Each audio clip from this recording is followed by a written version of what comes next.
നമസ്കാരം.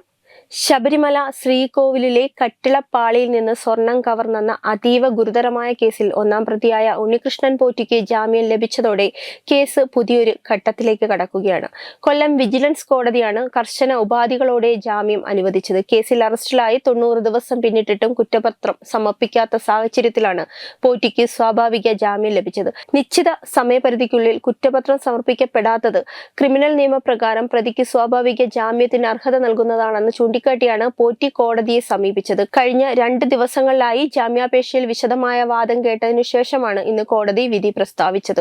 അന്വേഷണത്തിന്റെ ഗൗരവം പരിഗണിച്ചാണ് ജാമ്യം അനുവദിച്ചതെന്നും അന്വേഷണത്തെ ബാധിക്കാത്ത തരത്തിലുള്ള കർശന വ്യവസ്ഥകൾ ജാമ്യത്തിനൊപ്പം ഉണ്ടാകുമെന്നും കോടതി വ്യക്തമാക്കി. ശബരിമലയിൽ നടന്നുവെന്ന് പറയുന്ന സ്വർണ്ണക്കൊള്ള സംസ്ഥാനത്തെ ആകെ ഞെട്ടിച്ച സംഭവമായിരുന്നു. രാജ്യത്തെ തന്നെ ഏറ്റവും പ്രധാനപ്പെട്ട തീർത്ഥാടന കേന്ദ്രങ്ങളിൽ ഒന്നായ ശബരിമലയിൽ അതീവ സുരക്ഷിതമായ ശ്രീകോവിലിനകത്ത് സ്വർണം നഷ്ടപ്പെട്ടു എന്ന കണ്ടെത്തൽ വലിയ ചർച്ചകൾക്ക് വഴിവെച്ചിരിക്കുകയാണ്. ദ്വാരപാലക ശില്പത്തിലെ പാളിയിൽ നിന്നും ശ്രീകോവിലിലെ കട്ടിളപ്പടിയിൽ നിന്നുമൊക്കെയാണ് സ്വർണം നീക്കം ചെയ്തതെന്നാണ് അന്വേഷണ ഏജൻസികളുടെ കണ്ടെത്തൽ. ദ്വാരപാലക ശില്പത്തിലെ പാളികളിൽ നിന്ന് സ്വർണം മാറ്റിയ കേസിലാണ് ഉണ്ണികൃഷ്ണൻ പോറ്റി ആദ്യം അറസ്റ്റിലായത്. ആ കേസിൽ ജനുവരി 21 തന്നെ അദ്ദേഹത്തിന് സ്വാഭാവിക ജാമ്യം ലഭിച്ചിരുന്നു. ഇരു കേസുകളിലും ജുഡീഷ്യൽ റിമാൻഡ് കാലാവധി അവസാനിച്ചതിനെ തുടർന്ന് ബുധനാഴ്ച പോറ്റിയെ കോടതിയിൽ ഹാജരാക്കിയിരുന്നു.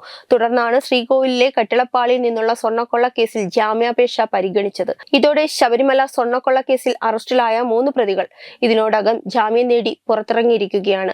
മുൻ അഡ്മിനിസ്ട്രേറ്റീവ് ഓഫീസർ മുരാരി ബാബു, മുൻ എക്സിക്യൂട്ടീവ് ഓഫീസർ സുധീഷ് കുമാർ, മുൻ അഡ്മിനിസ്ട്രേറ്റീവ് ഓഫീസർ എസ് ശ്രീകുമാർ എന്നിവർക്കാണ് നേരത്തെ ജാമ്യം ലഭിച്ചത്. മുരാരി ബാബുവിനും സുധീഷിനും സ്വാഭാവിക ജാമ്യമാണ് ലഭിച്ചത്. ശ്രീകുമാറിന് തെളിവുകളുടെ അഭാവം ചൂണ്ടിക്കാട്ടിയാണ് കോടതി ജാമ്യം അനുവദിച്ചത്. ഇതോടെ കേസിലെ പ്രധാന പ്രതികളെല്ലാം തന്നെ ജാമ്യത്തിലിറങ്ങിയ സാഹചര്യമാണ് നിലവിലുള്ളത്.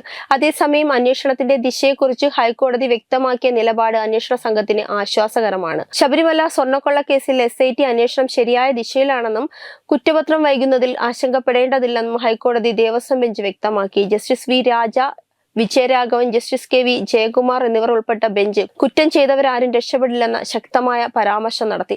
സ്വർണ്ണക്കൊള്ള കേസിൽ CBI അന്വേഷണം ആവശ്യപ്പെട്ട് സമർപ്പിച്ച ഹർജികൾ പരിഗണിക്കവെയാണ് കോടതിയുടെ ഈ നിരീക്ഷണം. BJP സംസ്ഥാന പ്രസിഡന്റ് രാജീവ് ചന്ദ്രശേഖർ, തന്ത്രി സമാജം, വിശ്വ ഹിന്ദു പരിഷത്ത് തുടങ്ങിയവർ നൽകിയ ഹർജികളാണ് ഹൈക്കോടതിയുടെ പരിഗണനയിലുള്ളത്.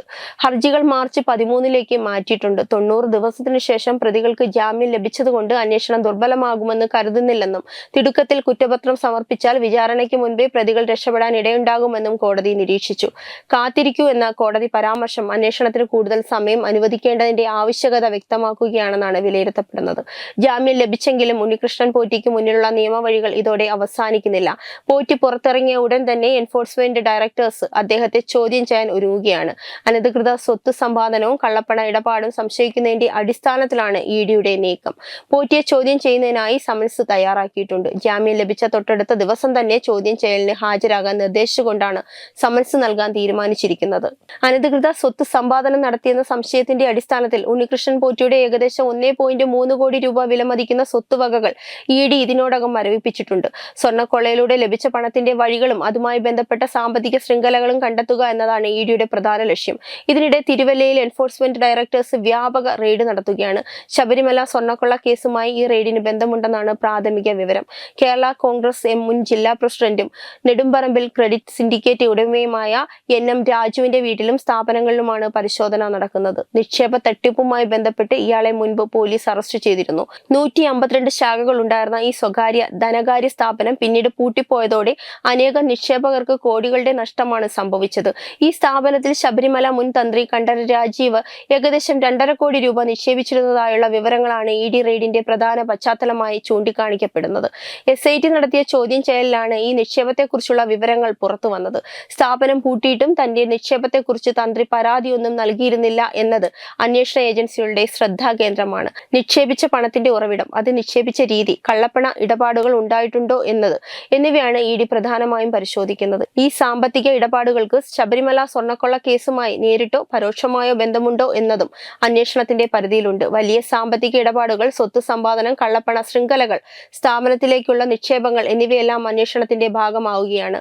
ദേവാലയവുമായി ബന്ധപ്പെട്ട ഒരു കുറ്റകൃത്യം ഇത്രയും വ്യാപകമായ നിയമ സാമ്പത്തിക അന്വേഷണങ്ങളിലേക്ക് നീങ്ങുന്നത് കേസിന്റെ ഗൗരവം എത്രത്തോളമാണെന്ന് വ്യക്തമാക്കുന്നു.